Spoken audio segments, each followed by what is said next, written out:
Hi, I'm Melissa from Northline Express, and in today's video we're going to cover some tips to help you reduce your risk of a chimney fire in your home. As beautiful as a home fire burning may be, there are some things that could be dangerous lurking inside your chimney that could put you at risk for a chimney fire. And in fact, in our country, monumental amount of chimney fires happen each year. There are $120 million in damage, as well as 25,000 chimney fires annually. So keep listening and we'll cover some tips that can help you reduce your risk of chimney fires. The #1 cause of chimney fires in the United States is actually caused from creosote, and that creosote buildup is actually a byproduct of burning your firewood that builds up inside your chimney and is very flammable. And there are certain things that you can do that actually increase your creosote buildup and increase your chances of a chimney fire. So the next tips I'm going to provide you are going to help you reduce those risks. The first and most important one is that you should be making sure that you're burning good firewood. And I don't necessarily mean just between dry or hardwoods or softwood, but meaning the moisture levels of your firewood. You want to make sure that you're burning dry, seasoned firewood. You can check the moisture levels of your firewood by using a moisture meter, or you can use an old-fashioned method and take two pieces of firewood and bang them together. Dry, seasoned firewood is going to sound like baseball bats banging together versus a dull thud if you tuck the two pieces together. Moisture meters are going to be a much easier method for you, and they're going to give you a more accurate reading of the actual percentage of moisture in your firewood.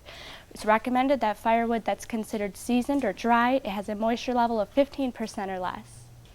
Next, you should be conscious of what you're burning in your firewood. It's very tempting, because fires can be hard to start sometimes, to use a chemical fire starter, but that's not a good idea with the indoor fires. It can also produce more gases up inside your chimney that are going to increase the buildup, and it also could lead to dangerous flare-up inside your home as well, with those gases that evaporate and actually are what catch fire. You also should not be burning things in your fire like cardboard, paper, or last season's Christmas tree. Those are also going to add to the buildup, and they also have chemicals in them that you may not be aware of that also can increase the buildup in your chimney, and they're not going to be good as well, because the paper, especially on the cardboard, when they go up into your flue, those, just like you wouldn't see in an outdoor bonfire, those pieces kind of float around. If they were to make it all the way up through your chimney, they could catch fire to your roof or surrounding combustible materials as those pieces float, just like an outdoor fire. So it's best to avoid those altogether.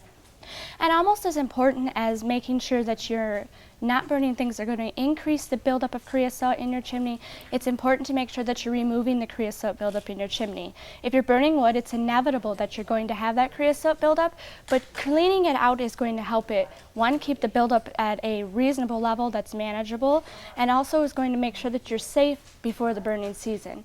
Now, the amount of cleanings is going to depend on the frequency that you burn. If you're burning with supplemental heat, that means that your cleanings are going to need to be more frequent. If you're just an occasional burner, that doesn't necessarily mean that you're going to burn less, but at a very minimum, you should be cleaning your fireplace at the end of the burning season.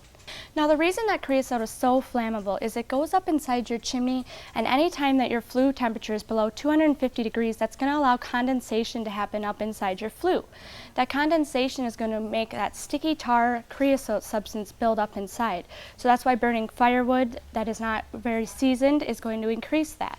That firewood, first of all, is not going to burn very hot, and it's going to release a lot of unburned particles as well, and that's going to get up inside your flue and create that creosote. Sweeping your chimney is going to help make sure that you're knocking out any old creosote buildup inside your chimney. And it's also important because at that time, while you're cleaning your chimney, you're also going to notice any obstructions in your flue that could also become a fire hazard. Hopefully you follow the tips that we've given and you don't end up with a chimney fire, but what should you do should you experience a chimney fire? Now, if you have a chimney fire burning, you're going to usually know it because it's going to be very loud. You're going to hear popping and cracking as your flue heats up. It's almost going to have the sound of like a freight train coming. And your neighbors or people passing by also will probably see large flames coming out of your chimney. That's the signs of a chimney fire. But it's very important that if you know or feel that there's a chimney fire going on in your home, that the first thing you do is get yourself and everyone else out of harm's way and get the fire department on the phone. I also recommend that you're keeping on hand a product called Chimfex. This product is it's not necessarily going to eliminate the fire department coming, but it is able to extinguish a chimney fire within just a few seconds, and that's going to possibly eliminate or decrease the amount of damage done to your home. Chimfex is a very simple product to use. You're simply going to light it, or strike it, put it inside of your fireplace, and block off all the opening on your wood stove or your fireplace inside the home. Now with the Chimfex, you do want to put this in place, get it in use, and then get the fire department on the phone immediately. Chimfex is also a product most fire departments are very aware of and use themselves. Now, we all love to sit back and enjoy the warmth of a beautiful home fire, but we don't want to avoid the things that lurking in our chimney that could be causing a potential danger for chimney fires. If you're making sure that you're burning good seasoned firewood, you're not burning things in your fireplace or wood stove that you shouldn't be, and you're conducting regular chimney cleanings and inspections, that makes you that much safer and able to avoid a chimney fire in your home. If you've still got questions about chimney fires or ways that you can help avoid chimney fires in your home, please give us a call at 866-667-8454. At Northline Express, home of the Buy and Try Satisfaction Guarantee, we're always happy to help.